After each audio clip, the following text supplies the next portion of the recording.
ये है हडियारा नाला। कभी ये कुदरती बरसाती नाला होता था। अब ये नाला सॉलिड वेस्ट से बहुत ज़्यादा आलूदा हो चुका है, जिसमें प्लास्टिक की नुमाया मिकदार के साथ साथ सनती और घरेलू सीवरेज भी शामिल है। प्लास्टिक के फुजले और दीगर मलबे के जमा होने ने आबी गुजरगाह को बुरी तरह आलूदा कर दिया है। मुख्तलिफ मकामात पे हडियारा ड्रेन में प्लास्टिक मोटी तह की शक्ल में मौजूद है। ये प्लास्टिक सिर्फ एक जगह से इस ड्रेन में एंटर नहीं होता, बल्कि ये मुख्तलिफ पॉइंट सोर्सेज से ये दाखिल होता है। हमारी रिसर्च टीम प्लास्टिक वेस्ट का जायजा लेने के लिए हडियारा ड्रेन पे अपनी तवज्जो किए हुए है और शाहरे कायद-ए-आज़म के करीब हमने देखा कि एक फैक्ट्री की दीवार के करीब दरख्तों में प्लास्टिक के बहुत सारे पॉलीथीन बैग्स अटके हुए हैं। ये हडियारा ड्रेन के किनारे पे जब सॉलिड वेस्ट डंपिंग साइट से तेज़ हवा के जरिए उड़ने के बाद इन दरख्तों में अटक जाते हैं। हडियारा ड्रेन हिंदुस्तानी पंजाब से शुरू होकर हडियारा के मकाम पे ये पाकिस्तान में दाखिल होता है। अपने साथ कुछ वेस्ट वाटर की मिकदार लेके आता है, लेकिन इसमें ज़्यादातर गंदा पानी और प्लास्टिक वेस्ट लाहौर और उसके गिरदो नवाह से एंटर होता है। इस सैटेलाइट इमेज में आप देख सकते हैं कि ये प्लास्टिक का एक बहुत बड़ा पैच है जो कि हडियारा ड्रेन में नज़र आ रहा है। इस तरह के काफ़ी ज़्यादा पैचेस ड्रेन में नज़र आते हैं। ये इस चीज़ की गमाज़ी करता है कि ये हडियारा ड्रेन में प्लास्टिक मुसलसल इंसानी आबादियों से दाखिल हो रहा है, जो एक गैर मुनासिब रवैया है। अगर हम ये पिछले 7-8 साल का जायज़ा लें तो हडियारा ड्रेन की सतह पर प्लास्टिक की मिकदार में मुसलसल इजाफा हो रहा है। ये 2017 से लेकर हमने 2024 तक हडियारा ड्रेन को सैटेलाइट इमेजेस से स्टडी किया और सबसे ज़्यादा हमें प्लास्टिक जून 2024 में नज़र आया, जो कि बता रहा है कि दिन ब दिन ये प्लास्टिक की कंसंट्रेशन हडियारा ड्रेन में बढ़ती जा रही है। इसमें ज़्यादातर सिंगल यूज़ थर्मापोल की plates, packing material, shopping bag, बोतलें, चिप्स के खाली पैकेट, इस्तेमाल के बाद फेंकी गई अशिया सबसे ज़्यादा है, जिसको हम अपने रवैये की तब्दीली से कम कर सकते हैं। हडियाला ड्रेन के नक्शे पर ये रेड कलर के स्पॉट्स आपको नज़र आ रहे हैं, जो कि मुख्तलिफ इलाकों में प्लास्टिक की आलूदगी की निशानदही कर रहे हैं। ये प्लास्टिक कहाँ से आता है? ये हमारे घरों, फैक्ट्रियों और गैर मुनासिब ओपन सॉलिड वेस्ट डंपिंग की वजह से ये हमारे माहौल का हिस्सा बनता है। ये मुहलिक कचरा पानी की सतह पर तैरता रहता और पानी का बहाव भी रोक देता है।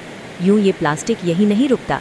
जब बारिश होती है या पानी का बहाव तेज़ होता है तो ये प्लास्टिक हडियारा नाले से निकलकर दरियाए रावी तक पहुँच जाता है। दरियाए रावी पहले ही इसका इकोसिस्टम आलूदगी की वजह से कमज़ोर हो चुका है। ये प्लास्टिक टूट फूट कर बारीक ज़र्रात में बदल जाता है, जिन्हें हम माइक्रोप्लास्टिक कहते हैं। ये ज़र्रात मछलियों के जिस्म में दाखिल होते हैं। इसके अलावा आबपाशी के ज़रिए खेतों तक पहुँचते हैं। इस नाले के साथ रहने वाले लोग इस आलूदगी के साथ जीते और इसी बदबूदार हवा में सांस लेते हैं। प्लास्टिक और गंदे पानी का ये मिलाप से कई जहरीले केमिकल मादे पानी में मिक्स हो जाते हैं और दरिया में जाने के बाद आबी जानवरों के लिए नुकसान का सबब बनते हैं। कचरे को तलफ करने का नाकिस निज़ाम, खुलेआम कूड़ा फेंकना और प्लास्टिक के लिए रिसाइकलिंग निज़ाम का ना होना सब इस आलूदगी को जन्म देते हैं। हम प्लास्टिक इस्तेमाल करते हैं मगर इसकी रिसाइकलिंग नहीं करते हैं। अगर हम प्लास्टिक का बेदरेग इस्तेमाल ना करें, इसकी रिसाइकलिंग करें तो ये तबाही रुक सकती है। हम प्लास्टिक आलूदगी की कहानी बदल सकते हैं। अगर प्लास्टिक को घर पर ही अलग करें, जमा करें और दोबारा काबिले इस्तेमाल बनाएं तो इसका सफ़र नाले तक पहुंचने से पहले ही रुक सकता है। हडियारा ड्रेन के ऊपर हम सादा मगर बहुत ज़्यादा इफ़ेक्टिव इंस्ट्रूमेंट्स लगा के प्लास्टिक को इकट्ठा कर सकते हैं और अगर उस प्लास्टिक को मुसलसल और कायदगी से ड्रेन से निकाला जाए तो ये ड्रेन साफ़ भी हो सकती है। ड्रेन से प्लास्टिक निकालने के लिए कई सादा तरीके आजमाए जा सकते हैं। इंटरसेप्टर बैरियर, ये रुकावट प्लास्टिक के कचरे को रोकती है और इसका डिज़ाइन आबी नालों की चौड़ाई के मुताबिक मुख्तलिफ होता है।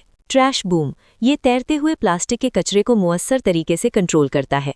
इस तरह के बूम को पानी के बहाव, साइज़ और प्लास्टिक वेस्ट की मिकदार के मुताबिक बनाया जा सकता है और मुस्तकिल तौर पर या आर्जी बुनियादों पर इंस्टॉल किया जा सकता है।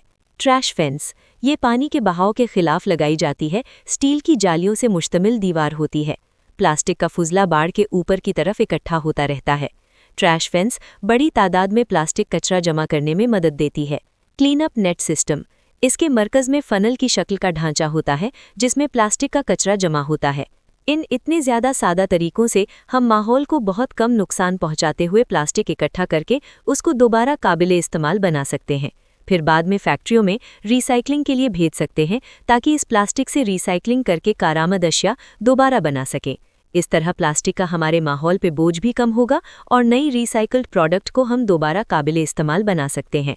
प्लास्टिक की आलूदगी का सफ़र हमसे शुरू होता है और इसकी सफाई का सफ़र भी हमसे ही शुरू हो सकता है। याद रखें, हम आज जो प्लास्टिक माहौल में फेंकते हैं वो पानी में बहता हुआ हमारे दरियाओं में चला जाता है। आज हम इसको नज़रअंदाज कर रहे हैं, यही हमारी सेहत और हमारे माहौलियाती निज़ाम को ख़राब कर रहा है।